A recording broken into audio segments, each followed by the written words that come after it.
It's time for another episode of The Oil Stream with Dustin Nielsen and Tom Gazzola, presented by Popeye's Louisiana Kitchen.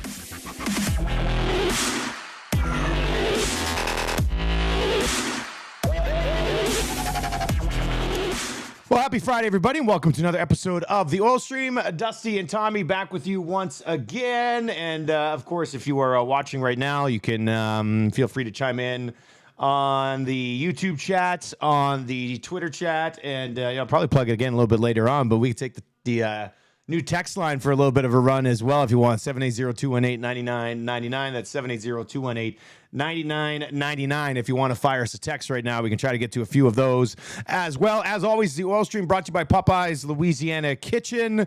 And, man, I don't know. I think in the last 7 or 8 days, I've had 3 Popeye's blackened chicken sandwiches. And I'm not rolling through for the combo or anything. I'm just going and getting the blackened chicken sandwich. And they do look a little weird at me when I'm like, no tomato, no lettuce, blah, blah, blah, blah. But, man, I'm telling you, the blackened chicken sandwich at Popeye's might be the juiciest sandwich, like juiciest chicken that I've ever had in a sandwich in my entire life, man. It blows my mind every single time I get one. It's incredible. I mean, if you've had one, the classic, if you know, you know. Buddy, you got to get your hands on one of those things. Absolutely delicious. I will try one. Good morning, first of all. I believe sorry, this man. It was on my mind. It was on my mind. No, don't worry. I'm not put off by you rambling about a delicious chicken sandwich by our good friends at Popeye's Louisiana Kitchen. I think this is the earliest we've ever done an oil stream in our 3 years plus together. 9:40 in the morning. It's right? early. It's early. I got a lot on the go today. I have to leave town at like noon. Marshall has hockey at 11. I've got like 1,000 things to do before then. So I was like, let's bang out an early one today. So if you're watching, feel free to hit us up in the YouTube chat, the Twitter chat, or the X chat, and of course on the text line 780-218-9999. Somebody did ask who shot better yesterday. We played in the Damon Bunting Classic yesterday. Great little sort of small event for an awesome cause. I hit some pretty good shots, yes. I was pretty happy with my game yesterday. You were key with your driver. We used a bunch of your drives. Damon was banged up. So basically playing like 3 of us with 4 shots. We had this guy named Kyle who Tommy relentlessly referred to as Steve all day. No. It was amazing. First of all, Kyle was an excellent guy. And it didn't happen until Tube Socks, Steve, actual Steve, was texting logo stuff because he's been amazing in helping us with our logos at Edmonton Sports Talk, and I'm working with him on the new Hello Hockey logo. And Steve started messaging me, and Steve and Kyle look very similar. They do kind of look the same, yeah. And I was trying to talk to Kyle, and I was at the same time answering Steve's text, and I called Kyle Steve a couple of times, and I had a few beers, and I was loose, and I apologized profusely to him to the point where he was, I think, okay with it and introduced me to his wife as I was Steve, which I completely deserve. Yeah. But you know what? A great time. You own the Edmonton Sports Talk hole, by the way. That was good.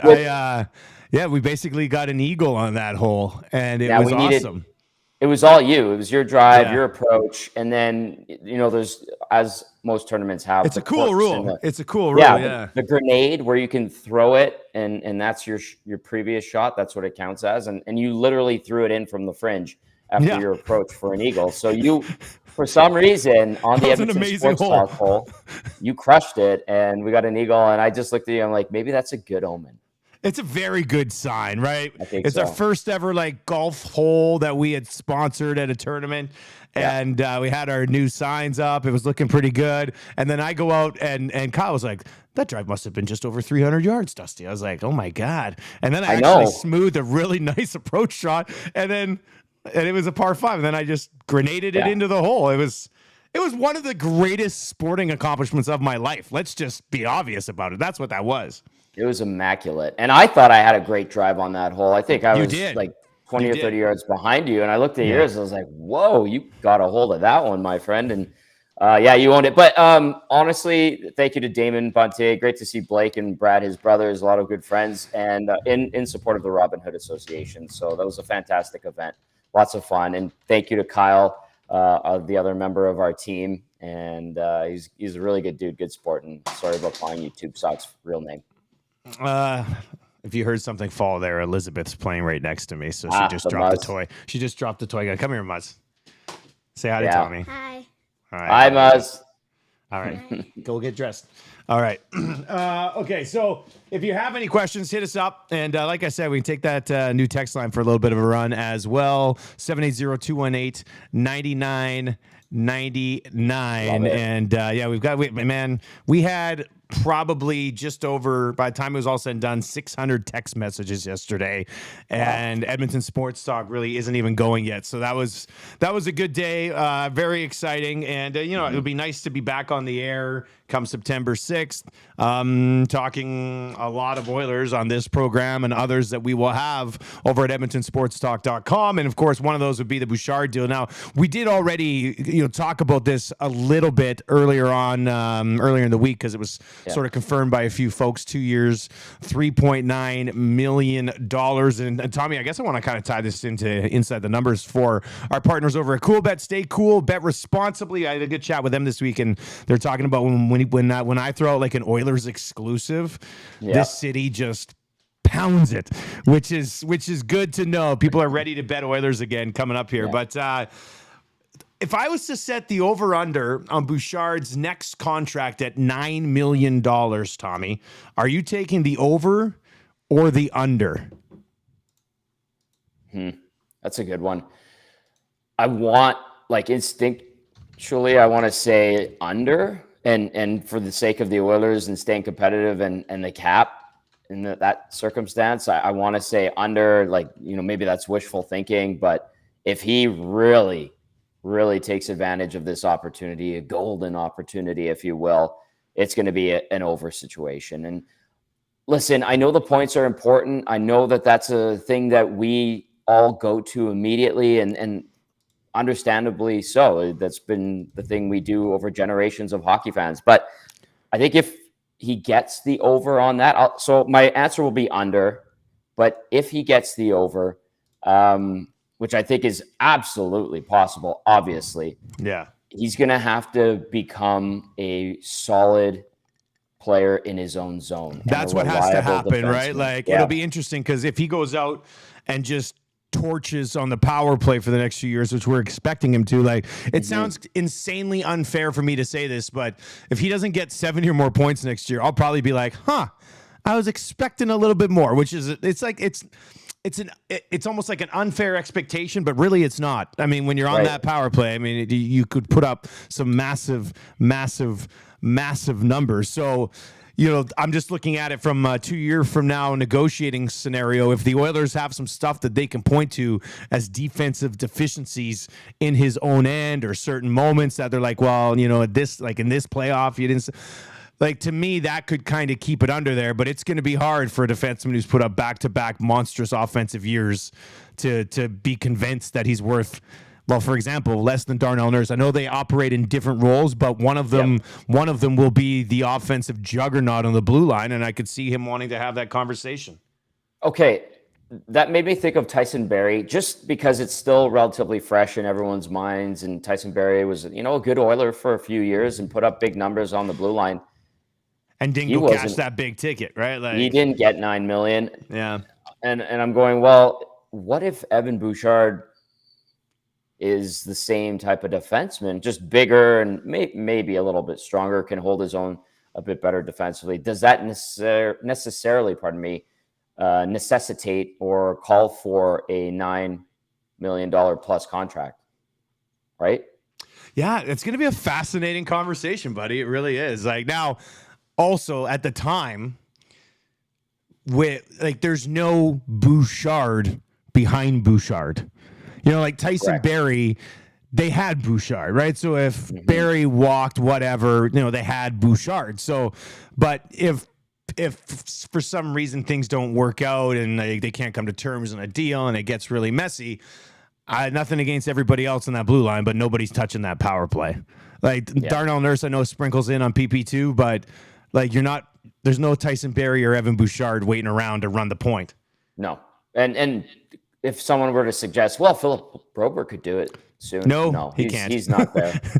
I don't think he's ever power play quarterback guy. Like that's a special breed to be a part of an elite power play. And I think, So anyway, it's very interesting. I part of me think, well, not part of me. I know the offensive numbers will justify him being paid at that ridiculous number, but part of me does believe it probably comes in closer to like 8-ish. Yeah. So I think you can make the counter argument, and it's valid. And you're not trying to slight Evan Bouchard. You're just saying, well, if you're strictly offense, what is that worth in money? With the cap and all what it will become in 2 years. But if he has rounded his game into form and he is a solid two-way guy and he takes on that Pietrangelo light type of mold, then I could see the market making him a $9+ million guy. But if that doesn't happen, is he necessarily a $9 million guy? Yeah, I think you can make the argument validly. Yeah. Well, we'll see. By the way, over at CoolBet right now, this is inside the numbers for CoolBet. The Edmonton Oilers 10-1 to win the Stanley Cup. That's plus 1,000. The only team in the NHL with better odds to win the Stanley Cup right now over at CoolBet, the Colorado Avalanche at plus 855. I have a feeling by the time the season starts and all the money that's coming on the Oilers, they might end up being the favorite as that line moves a little bit. Let's see. I got a couple of questions on. Oh, yeah. Big Uke says, I picked Bouchard up on waivers in my keeper league last year. Bonafide keeper now. I kept him. I've got a fantasy draft tonight in Lethbridge, and I decided to we keep 12 guys. I'm keeping 5 defensemen this year, and Bouchard is among them. What's crazy was I had Bouchard a couple of years ago, traded him away to get, this was like 2 years ago, so he hadn't really sort of blown up yet. Traded him away, ended up winning the league that year because of that trade. The guy I traded into ended up not keeping him. He went first overall because we've got like 150 guys protected. Defensemen are valuable. So he went first overall in our draft last year. And then the guy who drafted him first overall last year ended up trading to me again midway through the season. And now I'm keeping him. So, managed to get it done. Those leagues, man. Hey, we're getting texts in at the text line. There you go. We got one that says setting the line at 9 million. That's heated driveway stuff. Yeah, you'll probably have a heated driveway. Another one says, why are you guys not in the new studio? That's from the other half. You want to answer that one? Why are we not in the new studio today? Oh, that's because I'm at home and I have a million things to do before I leave town at noon. So I'm prepping. I've basically been up since 6 prepping for the Elks game on Sunday. So so that's why we're not in the new studio today. But I mean, I think there's an outside chance, barring like emergency situations, that this is probably the last time I'll ever do an oil stream here at home. So I'm getting emotional now, Tommy. We've come so far. Don't let the emotions get to you. I still have to get my studio set up here. So, oh man, I haven't been home for the last 4 weeks, basically. Pretty much, you've been in and out too. So I did put up this floating shelf though for my TV, shelf? my new TV. Yeah, it's a floating shelf. All you're doing is pointing at your own head. There. Okay, now where's the TV? I see the shelf. Yeah, okay. Yeah. What do you got? Like, is that your modem on there or a speaker or something? That would be the modem. Yeah. Did your dad do that? No, I did. Well, he helped me with the shelf. Oh, okay, I did the rest. Well, so you set up the modem. I did some stuff. Okay, I was gonna say, no, man. If my dad lived in town, he would do all of my stuff. My dad needs tasks. He's retired. Like, he brought I had to keep the dog last week, 2 weeks ago, and he's like, "You take her. Your mom's out of town." I'm like, "Okay, cool." It was nice having the dog. Hey, the dog at the dog park. Yeah, chick magnet. I remember. Really? I'm walking Petty at the dog park here downtown, and this really nice looking blonde girl looks at Penny, and then she goes, "Cute." And I kind of smiled and said hi. I should have said, "The dog or me?" Oh, you're taking a phone call.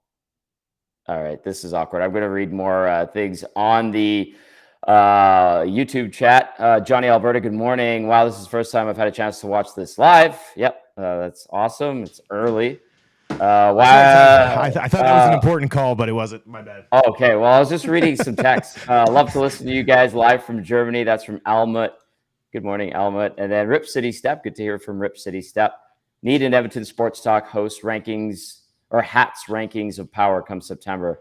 Can you see mine? But get out of here, man. Mine's the lights well, your kind hat's oh yeah, okay, that looks nice. I was wondering because like the angle on it earlier, I couldn't see. This person needs to stop calling me. All right, go ahead. I don't know. Oh, I picked it up. It's like a 780 number. It doesn't even look like a fake number, but they've called me 3 times now. I don't know what's going on there. But yeah, see, so the lighting right now, I can't see it. But if you put your hat closer, I like that. It's Edmonton baseball team, 1914. Oh, nice. Ross Flats did. That's good. Anyway. All right, so let's dive into your Boston Pizza appetizer. We're going to be the Northgate Boston Pizza. Hit that summer menu late in the year. We're going to be there on the 30th. That is a week from this past Wednesday. So next Wednesday, we will be at the Northgate Boston Pizza. We'll have the speaker set up so you can come and watch the oil stream live, hang out with us after, have a couple of bevies, hit up some of those antojitos, the spicy meat bites. They're absolutely delicious. Tommy, where we at? Actually, somebody asked a question, which I thought was an interesting question because we were going to discuss this anyway. Let me bring it up because, right now with Bouchard and the lack of anything else they can do financially, this is an organization that is going to be running a 21-man roster. Marcel asked on Twitter earlier, in your opinions, would it be worth it for the Oilers to run a 20-man roster to accrue more cap space for the deadline, despite the risk of playing short if you get an unexpected injury? Yeah, good question, Marcel. I think instinctually the answer is no, just because you're already putting yourself in a disadvantage and a bad situation with 21-man roster. Like, this is not ideal. This is bad. It bit them in the butt early last season. It could easily happen again this year. I don't. They're going to have to find a way to get creative with this. And I know we were joking at the golf tournament that somebody goes down with a long-term injury for a while. Knock on wood. But right before the deadline. This is where they've backed themselves into this corner. So I think Marcel, no. I understand the rationale behind that, but man, if you only have 20 players on the roster and you're traveling around and flying and guys are getting banged up on road trips and you don't have a healthy body on back-to-back nights. They're playing banged up when it just makes things worse as opposed to getting like a maintenance day, That would be taking it too far. 21 is going to be difficult enough because you're going to be rolling 7 and 12, right? So it's we mock 22 men rosters like. Yeah. Now it's just like 21's acceptable here. It's just I know. Oh, they only have 21. I don't think this I'm not sure this is an issue because they obviously have juice come playoff time still, but it would be nice to get and it's not like they're going to get nights off, but it would be nice to take a little bit off of McDavid and Draisaitl's plates through the first 3-4 months of the season, wouldn't it? I would think so. Like just a couple of minutes here or there, right? So That's what had them clicking so well in the stretch is remember all those games where I remember doing the post game show 18 minutes and stuff they were down, they were controlling games, they're just playing solid 4-line hockey for the most part. I know it was really a 3-line game for those last 15-20 games, but they had enough wherewithal and ability and healthy bodies to sprinkle in the 4th line on a healthy dose of ice time, and that was great. They were in cruise control and they were being successful in that time. So it's sad when they said that they were going to have probably a reduced roster late or at the end of last year. And, at the season ending press conferences, you're like, here we go again. This is bad. And sure enough, we're not talking 22, we're talking 21. Risky proposition. But like I said, once again, only Colorado has better odds to win the Stanley Cup than the Edmonton Oilers do right now. All right, Tommy. So the Tyler Wright thing, Bouchard's taken care of. What's next?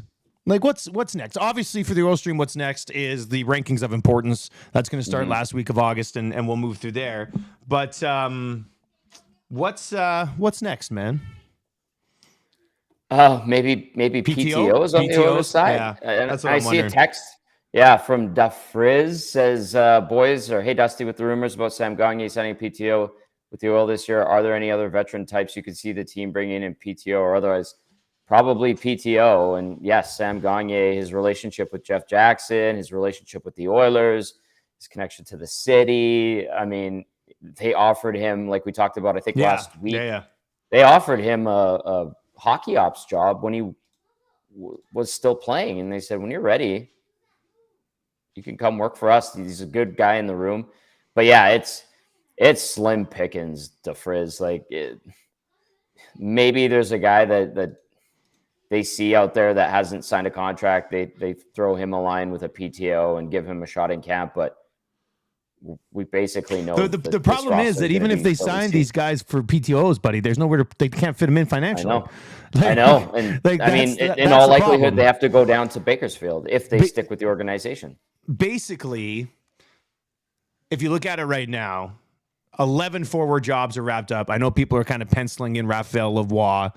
But to me, if a guy comes in on a PTO and looks better than Raphael Lavoie, that doesn't say much about Raphael Lavoie. And if this guy's a better fit in the bottom six, then I mean, you make that decision. I don't think anybody's going to claim Raphael Lavoie because every organization has 5 of those guys.